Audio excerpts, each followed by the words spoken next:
What is up, winning team? Guys, I want to talk about celebrities and Christians and how a lot of the Christian community has been treating other human beings, whether it be famous Christian people or just other famous worldly people, like the way they should be treating Jesus.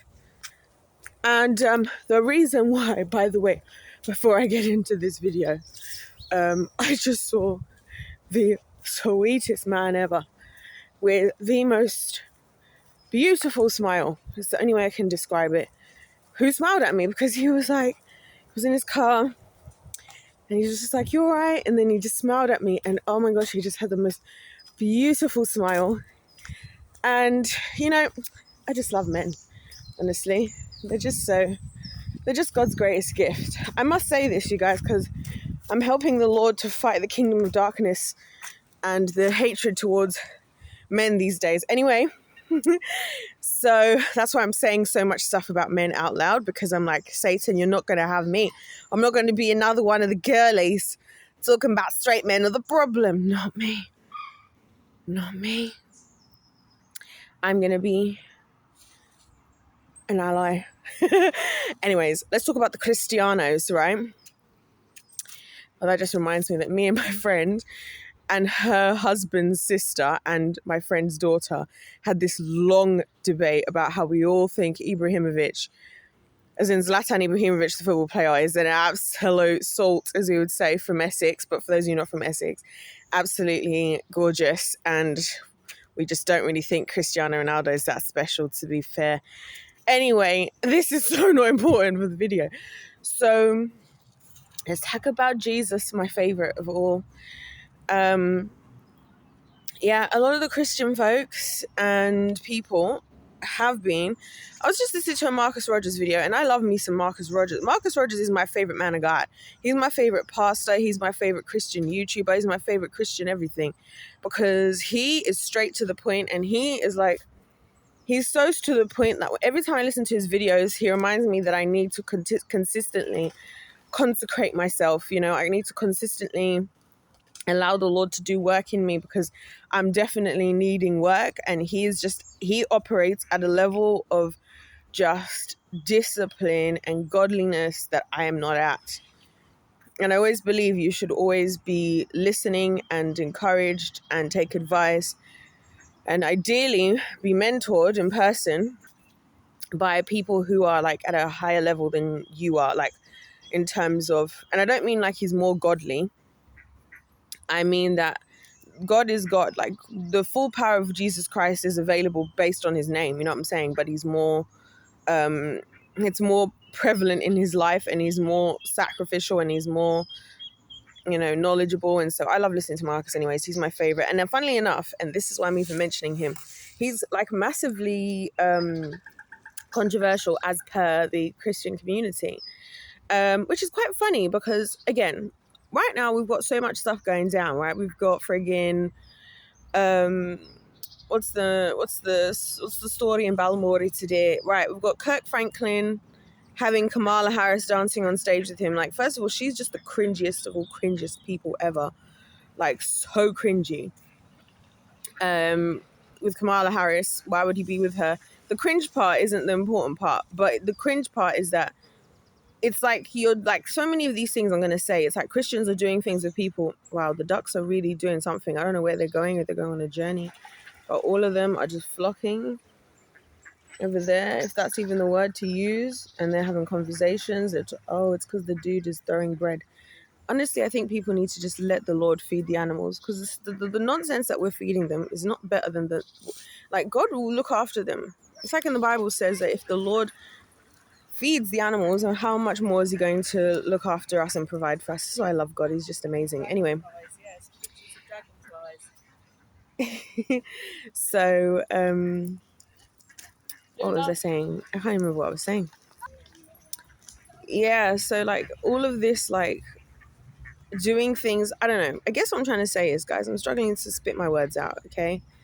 Is that this whole thing of like loving somebody based on the simple fact that they are super well known is really quite odd to me as Christians, particularly because God speaks so much and so many times about how when you are a true child of the Lord, that the world will hate you. Jesus tells us in John 15, and I think it's John 7, about how the world hates you because the world hates me. Talks about how the people are haters of the truth. So when I'm listening to people like Marcus, because Marcus is talking about, listen, I've been telling y'all, because there's this new scandal with Maverick City, because Maverick City is one of these, they're like another version of Hillsong, right? They're like another version of Hillsong. Maverick City to Hillsong is like Beyonce to Taylor Swift, like in the Christian community. That is the perfect comparison, right? So a lot of people have been defending them. Now, I've never personally, and it's so funny because every time these people keep coming out that turned out that there was some issues and whatever's, it's always people I was never a big fan of. Like growing up, I would hear so much, oh, Bishop TD Jakes, TD Jakes, TD Jakes, Tony Evans, this, all these big pastors, and I was never a big fan. Like Joel Osteen, I was never like Joel Osteen even. I'll actually give it to him that I feel like, at least for him, I appreciate that he's just decided he wants to be a messenger of positivity. I don't know if there's anything fishy going on behind the scenes. I'm not really paying attention. I'm not really looking into it. Listen, I don't even know the Bible off by heart, cover to cover. So why am I paying attention to people that...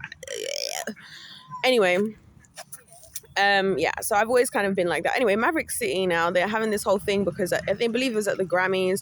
Will Smith does this performance with what is it, Chandler Moore, who's from Maverick City, and Kirk Franklin.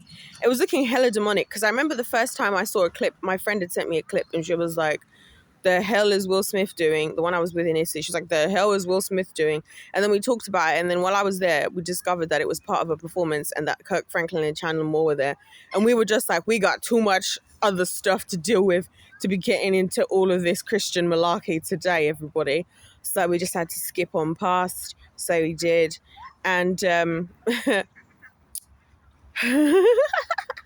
sorry, I just realized that for some reason, the more that I travel, the less I do other accents that are from other countries and the more I do British accents, which is kind of funny. Anyway, not important. So everybody's all like, oh my gosh, Chandler Moore. Marcus Rogers called this out in advance. Marcus Rogers called out so many things in advance, just like so many other men and women of God have been saying things for years, and just like how I've been seeing things for years. Because even he just said in his video that I was watching about this whole situation, he was like, yeah, the God will be showing you stuff and he'll be showing you years in advance about certain things. And I was literally telling you guys, it's the same with the Keir Starmer thing. Like I've been done knowing about Keir Starmer being the devil's choice of who's going to be in power. I've been done knowing about that for years, like 4 years. I'm saying, so since my early 20s to my late 20s, which is actually feels like 10 years, can I just say? Yeah, so now everybody, like, I don't know. I just wonder why Christians care so much about validation of famous people. Because I was thinking about this just now as I was getting ready to come out, right? I was thinking, when I was 16, I went to a concert. I went to Kid Ink concert, right? And I used to love me some Kid Ink. Me and my friend, me and her, it's actually funny stories. Because we both were super into maths. So she went to study pure mathematics at university and I went to study pure chemistry. Also, how good did I do with my eyebrow, considering that I plucked them myself? I did quite good that I plucked these myself. I didn't even do my usual method of doing my eyebrows. I've done well because that curvature there, considering I just plucked them myself, is pretty impressive. Anyway, so we used to listen to all this rap music. We'd be listening to Money Baby. I don't know. We had no business listening to that song. And we used to listen to Kid Ink a lot. Although I do still listen to Kid Ink Ghost is a banging song. It's a banging song. Anyway, we went to Kid Ink. And then as soon as I saw this man on stage, I thought to myself, and there was other rappers and stuff there as well. I thought to myself, yeah, celebrities are definitely just people. And like the whole novelty of like seeing celebrities just wore off. I didn't cry. I didn't lose my mind. I didn't whatever on stage, like seeing this guy on stage. I just was like, great music, great performer. And like the concert was amazing. Like I wish he would. At the time, I was like, I wish he would release the version of the songs that was played live in person. Listen, live music is so much better than what music you hear recorded. And this is why I'm struggling to record my songs, you guys, because I feel like it needs to be heard live. And if it was up to me, in a perfect world, I'd pick a location similar to where I'm at right now, set up a full band with like 3 or 4 guitarists, ideally like 2 electric guitarists, 2 bass players, probably just need 1 drum kit, piano, probably just 1 or 1 pianist. They can have a Nord stage 3 and a proper piano because I want a bit of both in there, you know what I'm saying, and whatever else. I don't know, is there any other instruments I'd really like? Maybe a saxophone would be nice. Wouldn't mind a sax. Anyway, and I would invite you guys to hear all my music in person, live, with me singing it live, because live music is better. And honestly, I'm more intimidated at the idea of recording something that's supposed to be like the official version than I am singing bold-faced live in person. So anyway, I have gone on so many tangents in this video and it's just insane. But you guys, I've decided that this is my channel. So yeah, music is better in person anyway. So we went to Kidding, and I realized he's just a human being. And then it made me think, I was 16 at the time, made me think as well, I was already not really a celebrity gal. I already was just like, celebrities are humans, they're people. Just like a pastor is a human, they're a person. Doesn't mean I don't respect them. Like I just said at the very beginning of this video, I was talking about Marcus Rogers and I was saying how much I respect him. I respect him and I respect his opinion more, and he's very influential in my life. But it's because of his character, and he's like an extension of God. And I need to do more about this whole thing, about this John 15, I am the vine and God is the vine dresser and we are branches on the vine. Like right now, like as you can see that there are these trees, anything that is a branch on the vine of the Lord, okay? Me always having to get involved with the whatever. Anything, if this is Jesus and Jesus is the, you know, anything that is a branch of the Lord is anything I'm involved in, okay? So when I can see, that's what I mean, like when I say that, like you have to, when I can sense in any way that somebody is a part of the branch, is a branch of the very same Lord that I know, that is the reason why I'm even like influenced or listening to them, is not because of them. It's not because of their gifts. It's not because of their talents. It's not because they can sing. It's not because they can give off a powerful, intelligent sermon or they're funny or anything. It's because I've honestly believe they are a branch on the vine of Jesus Christ, and I am in awe of Jesus. I'm in appreciation of the work Jesus is doing in them, and I'm a supporter of them as a branch of Jesus, but they are not the God that I am serving. Does that make sense? And so my trust and my belief and my all of that doesn't go into them. I'm not there listening to them or appreciating what they do thinking like, oh my gosh. I remember when the last time that I had that experience with a pastor was, and it was a certain pastor I was listening to during a certain stage of COVID. And can I just say that, like, when everything came out about him that came out and the way he reacted, it was very ugly. I'm not going to say who it was because I'm not trying to be on a, like, destroying people tour. I'm trying to highlight a very serious problem amongst Christians, because every time we as Christians participate in this celebrityism, we are not doing our job for the world, because the world doesn't need to be pushed towards people. The world needs to be pushed towards Jesus. And that's why even for me, I rarely mention the people that I listen to, because it's not about the people. It's about where God is sending you. Like even with my channel, I don't really tell people, like when I meet people, one of the reasons I don't really get very good backstage footage on a lot of things to do with what I'm doing is because when I'm doing stuff, like when I was in Italy, I'm not really filming the people I'm around because I'm not really trying to tell them to watch my YouTube channel. Not because I don't want people to watch my channel. I want them to watch my channel. But because if you're going to watch my channel, I want it to be organically that the Lord brought you here.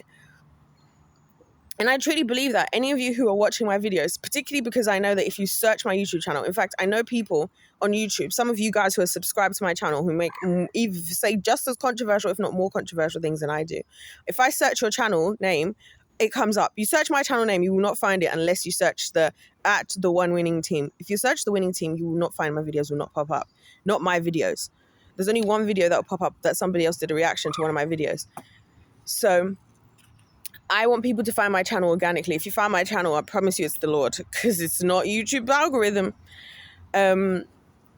So this whole celebrityism, I hate it, because it's like it takes away from the message and the real meat, and we get caught up in the worldliness of it all. Like we get caught up in the, oh, we love to talk about the famous people because it makes us feel like we're something. Like it's like when Christians, the thing that actually disgusts me, like genuine disgust, although it sounds harsh to say it like that, when you see Christians like losing their minds because a famous person came into the church or goes to their church. Like, oh my God, like that, the whole Justin Bieber's church thing, that finished me.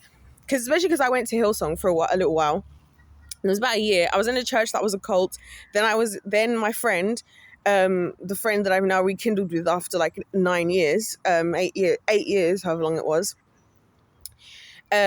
She invited me. She was like, hey girl, let's go to, she doesn't even talk like that. She's actually British. So she would have actually been like, I'm not going to say how she would talk because I don't want to say my name, but the way she talks is really funny. She talks properly like a proper English gal, because she's a proper English gal, you know what I'm saying? Anyway, so she was like, yeah, let's go to Hillsong. So we used to go to Hillsong in central London, Tottenham Court Road, in the huge, theatre, blah, blah, blah.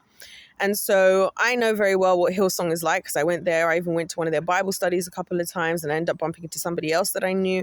I even knew a girl who told me about what was going on behind the scenes and all the weird ritualistic demonic activities that were happening at some of these meetings. And then again, I was just thankful to the Lord. I can't tell you guys how many times the Lord has saved me from things. And like even talking to my friend when I was just in Italy now, and she's asking me about certain things. She was like, so if when you were 13, there were people showing up, grown adults outside your school to try and kill you because of these girls lied on your name, how did you get out of that? Like, and I was like, I don't know, because I just walked out of the school. Like for some reason, they just couldn't touch me. And I honestly believe it's the same as like with Jesus. Like it's like a similar thing like with Jesus in the Bible. When Jesus is dealing with the Pharisees, they're repeatedly trying to kill him. And he just says to the disciples very calmly, like, the time for me to die has not yet come. And he's like, I'm not going to die because the time for me to die has not yet come. So it doesn't matter what they say, it doesn't matter what they do. It doesn't matter if a billion Pharisees rise up against me with bows and arrows, right? With poison at the very end. And every single one of those arrows hits. And they all each have a billion arrows themselves. I will not die until the day and the second and the hour and the moment that the Lord has decided, my Father, the Lord has decided it's time for me to go. So praise Jesus for his divine protection. But yeah, so what was I even saying? Yes, the Lord really saved me from a lot of stuff. I can't even lie to you. Like, and from getting in. Also, because I auditioned. Have I told you guys this story? This is crazy. So this was a life-changing moment for me, by the way. So I was living in London. I was doing what I was doing. I was teaching dance, blah, blah, blah. Okay. And I was having a really hard day, like a really tough day. And it was a Tuesday, I remember, because I was in the studio. And a lot of Tuesdays, I would spend like hours by myself in the studio because I love that. I miss that. Like right now, one of the things that if I could, there's two places I love to just spend like hours in. One of them is the kitchen. I love being in the kitchen. I love cooking. I love cleaning. I love all of it. In the kitchen, send me to the kitchen. Tell me your order. What do you want to eat? Are you hungry? And better yet, just say you're hungry and just tell me to do my thing. And the people that love me, they know. When they know me and they know how good I am at cooking, they don't ask me to make something specific. They'll just be like, just do your thing. And I'm like, well, if I must. The studio, which I'm not going to include the music studio because my song would have been done, recorded and finished the day I made it. The one I just made. Also, I wrote another song yesterday. Long story. I would have been recorded the songs if it was up to me. If I had the means, if I had a studio, if I had whatever, I would have already recorded the songs. You guys would have already heard them. Because I was ready to release the song the moment I finished writing it. I was like, okay, the winning team needs to hear this now. Anyway, I'll be in the studio. And I was feeling, I was heavy in the imposter syndrome moment, right? So I'm like, God. And I've done 2 auditions. I've auditioned for a professional dance company. What am I doing there? Who am I to audition for a professional dance company? I've auditioned for a professional dance company and I've auditioned for the Hillsong dance team. So that Tuesday, I say to the Lord, I was like, Lord, and this is before my dance lesson and I didn't have choreography yet. We did end up with choreography, praise Jesus. In fact, it became my award-winning competition choreography that day. Crazy. Yeah, so we're doing all that and I just say to the Lord, my God, I don't think this is for me and I'm actually ready to give up. Like, if I should stay with this, please, like, just show me that this is what I'm supposed to be doing, because I don't want to be wasting time doing something that I'm not destined to do. So anyway, I've auditioned for Hillsong, and that can be a video in itself, because what happened during that audition process is just something so interesting.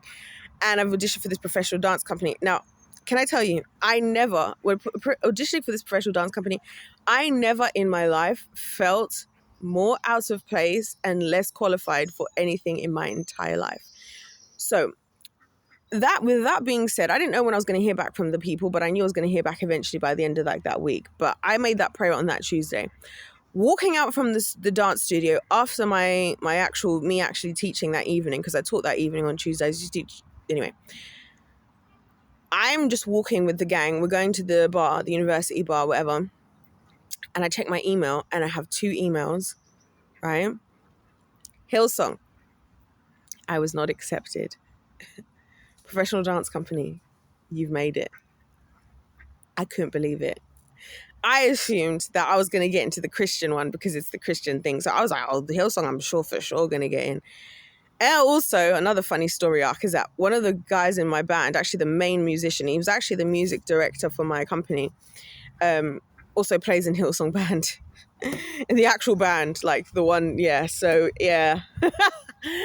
My life is a movie. So anyway, all of that having been said, that I've had a lot of experiences around, like, just a lot of things, like especially in terms of celebrity. Like, obviously I worked in the entertainment industry. I met famous people. Wow, cool, sick, amazing.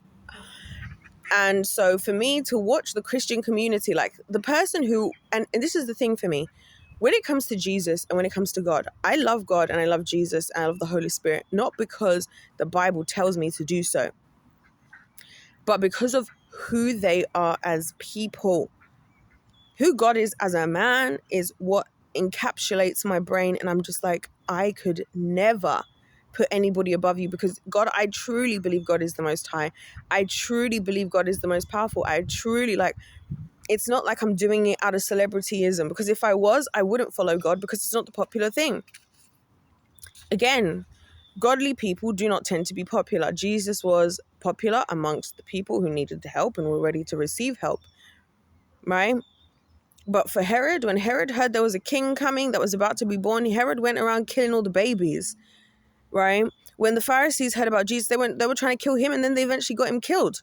Because why? Because that's the reality.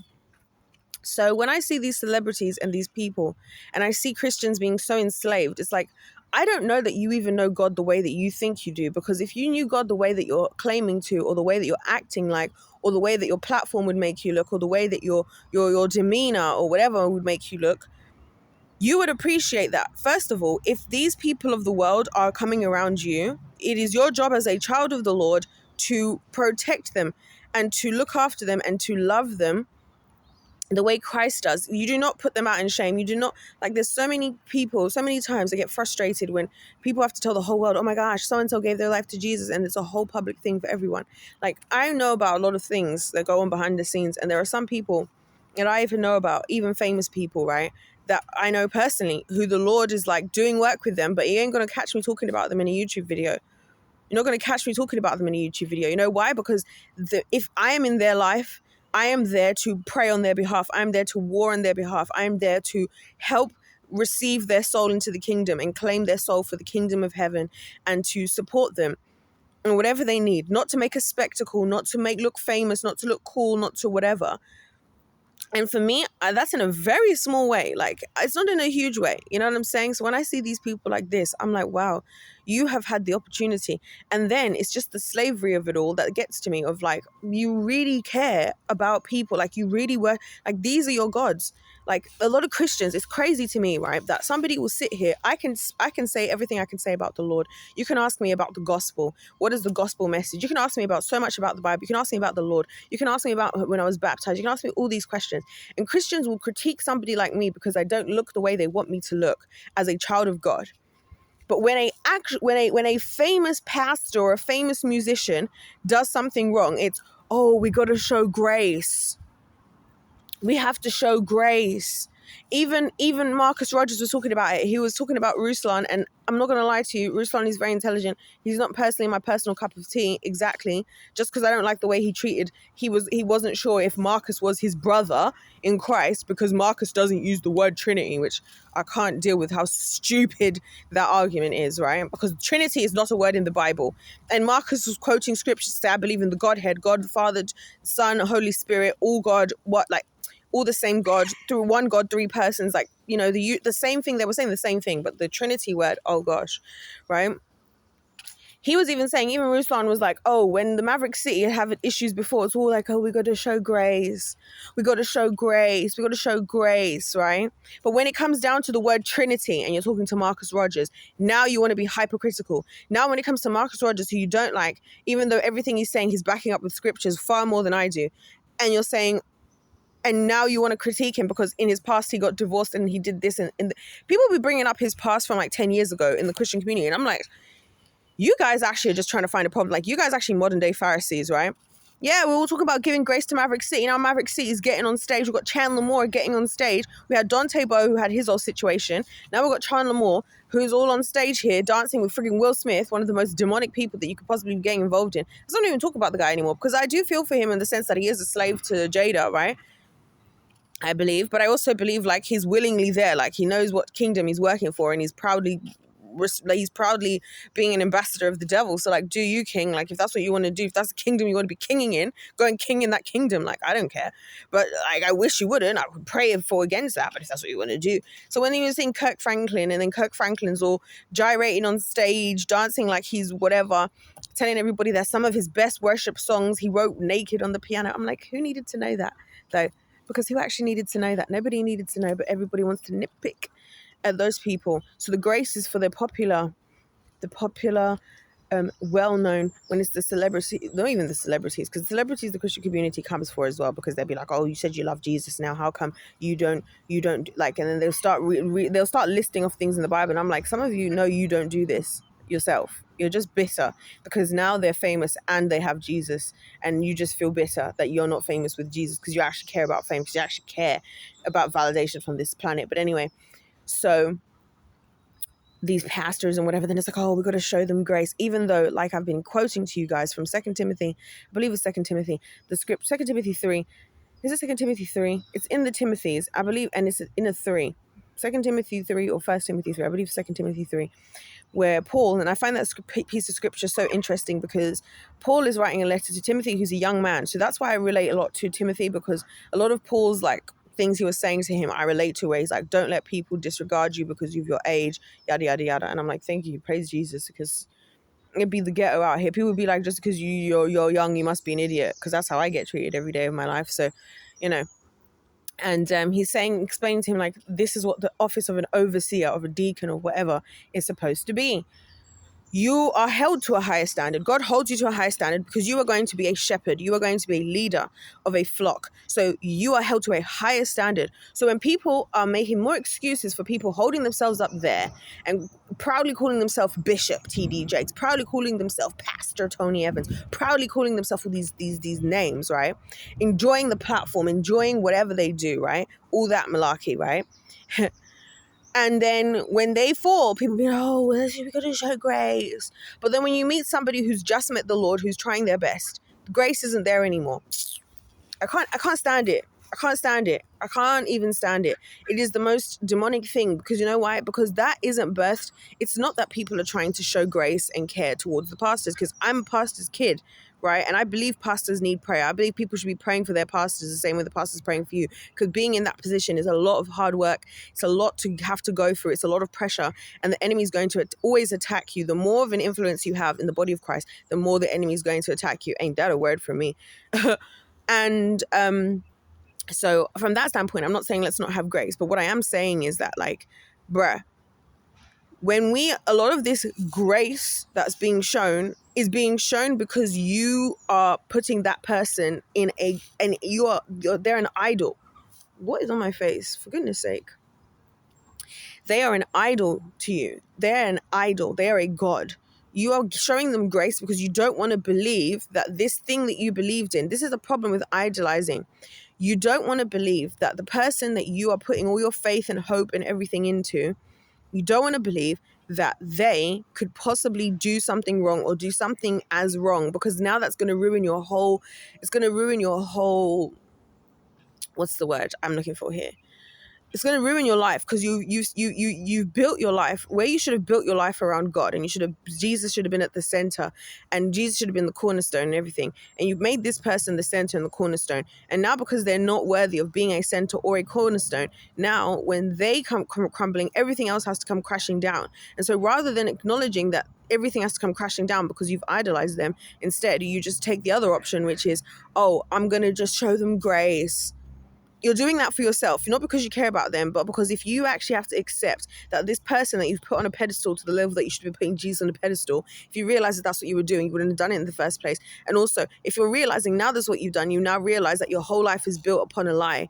And oh my gosh, human beings do not do well dealing. That's where delusion a lot of times starts from. And also narcissism. We're going to talk about that in a second, maybe in a separate video. But anyways, you guys, I just wanted to say this whole idolization thing in the Christian community is so boring. It's really boring. Like, it's very boring. And let me not use the word boring, because that's my opinion. Let me use the word that's more important here. It is demonic. Jesus is the only one who should be at the top. Even if you are submitted under, I believe you should be submitted under Christian leadership. I believe you should have Christian. When I say Christian leadership, I don't mean it in whatever people probably think I mean, because everything is so loaded. All these statements are so loaded these days. What I mean is, I believe in hierarchy. I believe God created hierarchy. He created order. There is a reason why I make an effort to listen and to study on behalf of other people, because in terms of hierarchy, they have a greater knowledge, greater wisdom than I do, and they pass it to me, and I can glean from them, if that's the right word. I can understand like from where they're coming from, and that's a good thing. That's how it's supposed to work. Wisdom was always passed down, whether that's in the church or in the family. It was always like that. Wisdom is always supposed to be passed down through those who are above you in the hierarchy, right? But then also, having said that, that's just order. In terms of God and having a God of your life, and the fear of whose validation you want and where you put your trust, all of that should be in God. And the only other people that you should be putting your trust in are people that are branches off of God, not God, not the people themselves, but the God in which that they are a branch of. And because if that branch gets cut off for whatever reason, you might not know that the branch is getting cut off, and a lot of branches are being cut off at the moment, then it might disappoint you, but it won't wreck your whole entire life, because it is just a branch. It is not the vine itself. Go read John 15 anyways, you guys. Anyways, if life's a game, let's play to win. God bless you all, and I'll see you in my next one. Goodbye. God loves you as well, and I love you. Also, check out my eyebrow that I plucked myself. Quite proud.